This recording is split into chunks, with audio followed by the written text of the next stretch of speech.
ஒன்றிய பிரதமர் நரேந்திரா வந்து பாத்தீங்கன்னா தமிழ் மீது தீராத காதல் கொண்டவர், தமிழர்கள் மீது தீராத அன்பு கொண்டவர், தமிழ்நாட்டின் வளர்ச்சிக்காக வந்துட்டு பெரிதும் வந்துட்டு உதவியா நிற்கக்கூடியவர் அப்படின்னு சொல்லிட்டு இந்த சங்கிகள் வந்துட்டு தொடர்ந்து உருட்டோன்னு உருட்டிக்கிட்டே இருப்பாங்க.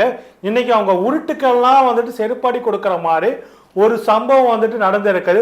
எலான் மஸ்க் அவர்கள் வந்துட்டு நேற்று வந்துட்டு ஒன்றிய பிரதமர் நரேந்திராவை சந்தித்து டெஸ்லா நிறுவனத்தை இந்தியாவில் தொடங்குறதுக்கான புரிந்துணர்வு ஒப்பந்தம் கையெழுத்தெல்லாம் போறதுக்கான வேலைகள் எல்லாம் இருந்தது. அது எல்லாமே பார்த்தீங்கன்னாக்கா டெஸ்லா நிறுவனத்தில் எலான் மஸ்க் அவர்கள் தன்னுடைய இந்திய பயணத்தை ரத்து செய்ததன் மூலம் அதுக்கான பின்னணி காரணங்களை விசாரிக்கும் போதுதான் தெரியுது. ஒன்றிய பிரதமர் நரேந்திரா வந்துட்டு தமிழ்நாட்டின் தொழில் வளர்ச்சியை வந்துட்டு ஏற்கனவே ஜிஎஸ்டின்னு சொல்லிட்டு ஏகப்பட்ட விஷயங்களை வந்துட்டு தமிழ்நாட்டோட தொழில் வளர்ச்சியை வந்துட்டு இது பண்றாங்க.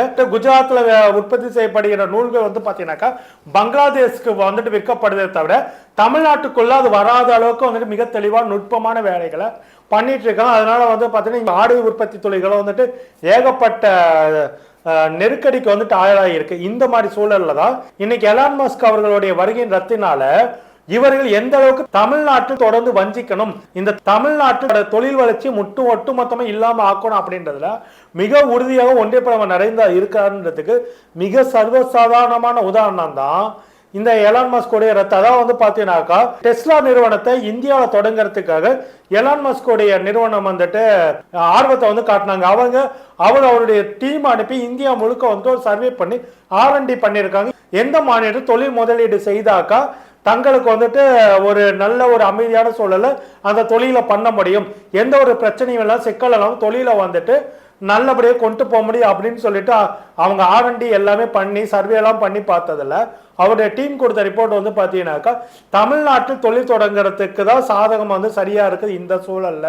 ஏன்னா வந்து பார்த்தீங்கன்னா தமிழ்நாடு அரசு வந்து தொழில் முனைவோர்களுக்கு ஏகப்பட்ட உரிமை சலுகைகளை கொடுக்குறாங்க. அது மட்டும் இல்லாமல் தமிழ்நாட்டின் தொழில் வளர்ச்சியிலும் தமிழ்நாட்டு மக்களுடைய வாழ்வாதாரம் உயர்ந்ததுலையும் தமிழ்நாடு அரசு ஏகப்பட்ட திட்டங்களை செயல்பட்டு இருக்கனால இந்த தமிழ்நாட்டில் தொழில் தொடங்கினாக்க நமக்கு வந்துட்டு ஹியூமன் ரிசோர்ஸ் வந்து எல்லாமே நல்லபடியாக கிடைக்கும் அப்படின்னு வந்து சொல்லி இருக்கிறாங்க.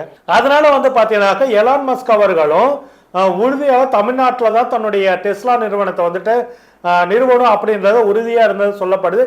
இந்த சூழல்ல தான் ஒன்றிய பிரதமர் நரேந்திராவின் சார்பிலும் அமித்ஷா சார்பிலும் இந்தியாவில் இருக்கக்கூடிய அவர்களுடைய எஜமானர்களான அதாவது இவர்கள் யாருக்கா புரோக்கரேஜ் பண்றாங்களோ அவர்களே இந்த தடவை என்னன்னாக்கா டெஸ்லா நிறுவனம் எலான் மஸ்க் தரப்பு வந்து நேரடி அணுகி இருக்காங்க. அதானி அம்பானி போன்றவர்கள் அவர்கள் வந்து பாத்தீங்கன்னாக்கா என்ன கேட்டிருக்காங்கன்னாக்கா குஜராத்லயே உத்தரப்பிரதேசத்துல உங்களுடைய தொழிலை வந்து தொடங்குறதுக்கான வேலையை நீங்க வந்து பார்க்கணும், அப்பதான் வந்துட்டு உங்களுக்கு சரியா இருக்கும் அப்படின்ற மாதிரிலாம் சில நெருக்கடிகளை வந்து கொடுத்துருக்காங்க.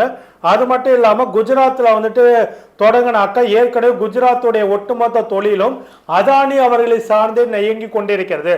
எலான் மஸ்கை பத்தி நல்லா தெரியும். அவர் யாருடைய சார்பாகவும் இது பண்ண மாட்டார். அவர் ஒன்னு முடிக்கணும், ஒன்னு எடுக்கணும், ஒன்னு வாங்கணும்னு நினைச்சா கட்டம் போட்டு தூக்கினாக்கா இதாடும். அவருடைய தொழில் வரிகளை சில சிக்கல்கள் இருக்கதான் செய்யுது. ஆனா வந்து பாத்தீங்கன்னா அங்க போனாக்க நிச்சயம் வந்துட்டு அதானியால தன்னுடைய நிறுவனத்துக்கு மிகப்பெரிய சிக்கல்கள் உருவாகலாம் அப்படின்ற ஒரு எண்ணம் வந்துட்டு ஏற்கனவே சொல்லப்பட்டிருக்குது. ஏன்னா அதானிக்கு வந்து பாத்தீங்கன்னாக்கா முழுக்க ஒன்றிய பாஜக அரசு அந்த மாநிலத்தில் இருக்கக்கூடிய பாஜக கட்சியும் முழுக்க ஆதரவு கொடுக்குறாங்க. இன்னொரு பக்கம் உத்தரப்பிரதேசத்துக்கு போனான்னு பார்த்தா அது சொல்லவே வேண்டாம், முழுக்க மதவெறியில இருக்கு. எந்த நேரத்தில் எப்ப எவன் எதை பண்ணி அங்க கலவரம் வெடிக்கனே தெரியாது.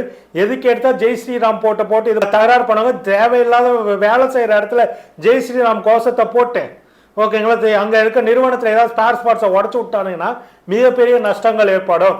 இவனுங்க வந்துட்டு சரிப்படாது அப்படின்னு சொல்லிட்டு உத்தரப்பிரதேசத்தையும் அவர் வந்துட்டு எடுத்துக்கல.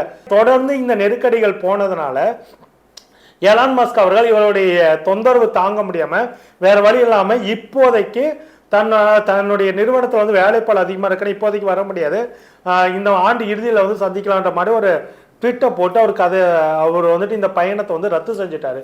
ஆனா இது குறித்து வந்து பாத்தீங்கன்னாக்கா நம்ம ஏற்கனவே சொன்ன தகவல் படி இந்திய தொழில் முனைவோர் சங்க நிர்வாகி திரு ரகுநாதன் அவர்கள் வந்துட்டு தினகரன் பத்திரிகைக்கு கொடுத்த பேட்டியில வந்துட்டு அவரு இதேதான் சொல்லி இருக்கிறாங்க. எலான் மஸ்க் அவர்கள் வந்து பாத்தீங்கன்னாக்கா தமிழ்நாட்டுல தான் தொழில் தொடங்குறதுக்கு வந்து மிக ஆர்வமாக இருந்ததாகவும், ஆனா அவரை வந்துட்டு குஜராத்ல வந்துட்டு தொழில் தொடங்குறதுக்கு ஏகப்பட்ட நெருக்கடிகள் கொடுக்கப்பட்டதாகவும், இதனாலதான் அவர் தன்னுடைய எலான் மஸ்க் தன்னுடைய இந்திய பயணத்தை ரத்து செஞ்சிட்டார் அப்படின்ற ஒரு தகவலை வந்து கொடுத்திருக்கிறாங்க.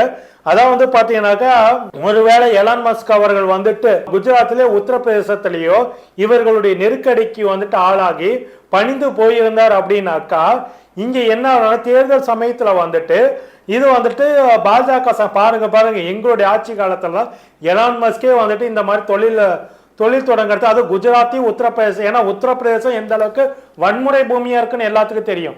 குஜராத் சொல்லவே வேணாம், அது எல்லாத்துக்கும் முன்னோடி.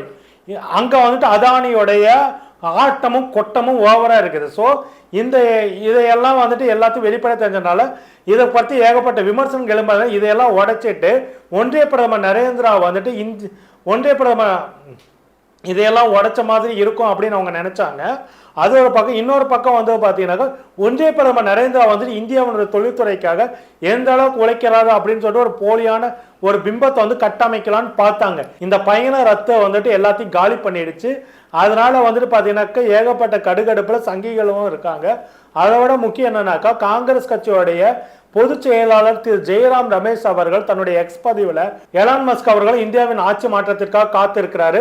எங்களுடைய புதிய பிரதமர் இந்திய ஒன்றியத்தில் எங்கள் கூட்டணி ஆட்சி அமைந்ததும் எங்கள் பிரதமர் எலான் மஸ்கை வந்து வரவேற்பு அப்படின்னு சொல்லிட்டு ஒரு பதிவு வந்து போட்டிருக்காங்க. எப்படினாலும் சரி ஒன்றிய பிரதமர் நரேந்திரா வந்துட்டு ஒரு பக்கம் வந்து பார்த்தீங்கன்னாக்கா சங்கிகள் வந்துட்டு இந்தியாவை தூக்கி நிறுத்தலாம்னு சொல்லிட்டு அங்கே இருக்க சங்கிகள் சொல்லிட்டு இருக்கிறாங்க. அதுலேயும் மண்ணவாரி போட்டாங்க. அதை விட முக்கியம்னாக்கா தமிழ்நாட்டின் வளர்ச்சிக்கு ஒன்றிய பிரதமர் நரேந்திரா பெரும்பாலும் வந்துட்டு அதிகமாக ஆர்வம் காட்டான்னு சொல்லிட்டு சங்கிகள் இங்கே உருட்டிட்டு இருந்தாங்களே, இல்லை அந்த உருட்டு எல்லாமே இது மூலியமா நொறுக்கப்பட்டிருக்குது. எலான் மஸ்க் வருகை வந்து ரத்தானதுல இருந்து இதாக இருக்கு. ஒன்றிய பிரதமர் நரேந்திரா வந்துட்டு இப்பவும் சொல்ற அவர் குஜராத்தோட வளர்ச்சினா அவருக்கு வந்து விருப்பம் இல்லை, உத்தரப்பிரதேச வளர்ச்சி விருப்பம் இல்லை. அவருடைய விருப்பம் எல்லாம் இந்தியாவின் வளர்ச்சி கிடையாது.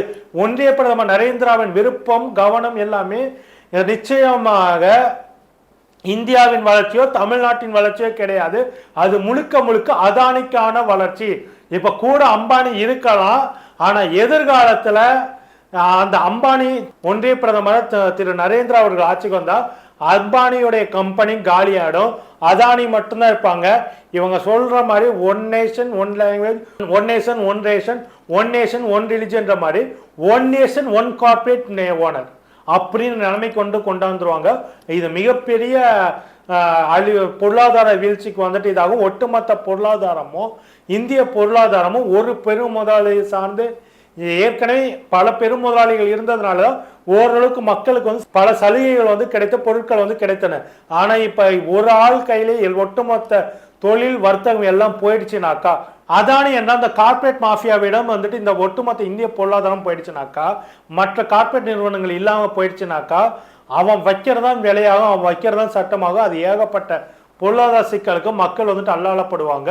பொறுத்திருந்து பார்ப்போம் என்ன நடக்குதுன்னு. நன்றி, வணக்கம் தோழர்களே.